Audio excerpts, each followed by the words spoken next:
Bismillah, alhamdulillah, wa salatu wa salam ala rasulillah wa ala alihi wa sahbihi ajma'in ma ba'd. We're back here with episode 2 of why we left the Salafi Wahabi way. Alhamdulillah, we're getting the stories in from the brothers and sisters, showing why this way is toxic, why it's terrible, why it's inconsistent, why it's not the true Islam. And we're back here with a story with one of the brothers that sent in.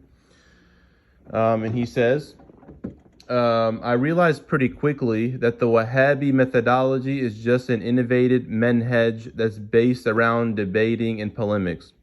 Of course, that's clearly what they're about. That's from me. Most of the rulings are derived from Ibn Abdul Wahhab, who had a very weird obsession with Ibn Taymiyyah.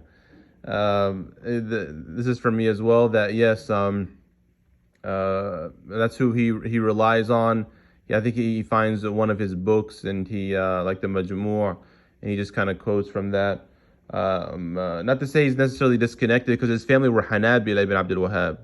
We do consider him Qarn al-Shaytan, as many of our scholars, they call him Qarn al-Shaytan. And we don't consider him to be a scholar. Definitely not Hanbali, definitely not Sunni, and definitely a Khariji. All that is from me there. And Imam Ibn Taymiyyah actually, I mean, his knowledge was vast, right? Out of everybody that they quote and they talk about, I mean, his knowledge was great, but you know, he made mistakes. He made mistakes in Aqidah, in fiqh, and so on. So quoting him isn't necessarily bad in and of itself, but you know, when you rely on him, you make him Shaykh al-Islam only, and there's no one else, then that is the big problem. Back to the story. The opinions of Ibn Taymiyyah were rejected at the time in which he was alive by the vast majority of the Ummah. Specifically, the Ashari from the likes of as-Subki, he puts in parentheses there, who is the real definition of Shaykh al-Islam. This is from me here, that of course, the Wahabiyah, they have, you know, Shaykh al-Islam Ibn Taymiyyah and Shaykh al-Islam Ibn Abdul Wahhab. That's the real, like, blunder, subhanAllah. Because many of the Hanabil actually call Imam Ibn Taymiyyah Shaykh al-Islam, which isn't a big deal for a Hanbali, though, right? I mean, it's not, you know, incumbent on every other madhab to consider him Shaykh al-Islam. Why would a Hanafi or Maliki or Shafi call him Shaykh al-Islam anyway? Imam Taqiyuddin, even Imam Taymiyyah isn't a bad thing. His knowledge was great, and it's said that he, you know, passed away as an Ashari. You know, Allah knows best. You know, we attack the ideas, not necessarily the person. Back to the story. I read a translated version of Asas al-Taqdis. This is by Imam al-Razi. This is from me here, that Imam Taymiyyah had a problem with this book. He wrote against it, apparently. But this is Imam al-Razi. You can't really mess with Imam al-Razi. Back to the story. When I considered myself as a devoted member of Ahl al-Hadith, and here he puts in parentheses, which is the Indo-Pak version of Salafiyah. You know, I think they say Ali Hadith, I think is how they say it. Not to make fun, but I think that's how it is, right? And this is, yes, imagine, I mean, Salafiyah, I mean, it went everywhere. It went all around the world, backed by the people that backed it for their own, agendas, of course.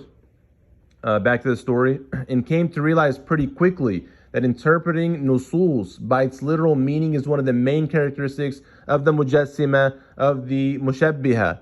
And this is from me here, that they try to say that the Salaf, they took literal meaning of these ayat and hadith. And how do they know that? Imam Taymiyyah told them so, and he's their only representation of the Salaf, apparently, even though he came centuries later after the Salaf, right? And goes against the Salaf many times, many ijma'at of the Salaf. Back to the story here. Most of my friends at the time showed nothing but stubbornness and arrogance, and petty arguments took place all the time over basic fiqh rulings. Mind you that these Wahabis don't have any organization. Even when it comes to fiqh, everything is up for interpretation based off of multiple narrations according to them, as long as it's found in Imam Muslim or Bukhari's Sahih. right? I mean, yeah, they have this, this is from me here, the fiqh of hadith. Apparently, they take one hadith and run with it. They take the parent of one hadith and run with it, right? Disregarding, of course, all the usuli principles, how to interpret it.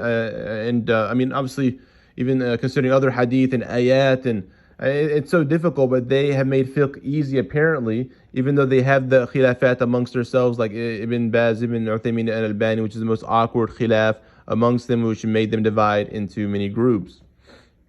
Back to the story. Alhamdulillah, I came back to the manhaj of my forefathers who were Hanafi Maturidi, and I found comfort within that ever since. I had to take a step back and apologize to my elders for any of my shortcomings, since part of this Wahabi manhaj is to police the people around you and scream bid'ah as loud as people, or as loud as possible amongst individuals that have a difference of opinion. And he puts in parentheses here, even frail elders. And this is from me here that, yes, I mean, the Wahabi way, I mean, it gets you not to think.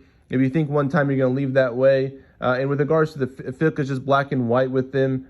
It just takes one hadith for them to make a ruling. And note that, of course, everybody's a mujtahid, right? Because you can look into the proofs, apparently, kind of like the way of the Zahiris, which is a big problem, ignoring all the tradition, ignoring usul, ignoring, Arabic, ignoring everything. Back to the story here, and he says, of course, this from me here, his forefathers, Hanafi Maturidi, many of our brothers and sisters, they have this, amazing tradition, behind them. Their forefathers were, Hanafi Maturidi, they were Shafi, Ashari, Maliki, Ashari, they were Hanbali, and they've left this amazing, beautiful way for this lesser way, right? Because they were tricked, because they didn't know, and the other side, they were backed, right, with money and so on. Back to the story here. It's kind of long. Maybe we can kind of, just read a little bit more. So close to a year of my life wasted amongst people that cared about nothing else other than proving themselves right. I can't even remember anything I've learned from their classes, since these people couldn't care less about teaching material within a structured curriculum that'll benefit a student in this life and in the hereafter. As time went on, I began to appreciate the differences of opinion amongst people, and I learned to appreciate all the scholars behind the Sunnah. He puts in parentheses here, whether it be from the contemporaries or from the time of the Salaf / Khalaf, close parentheses there, for the differences of opinion. I still consider myself as a layman.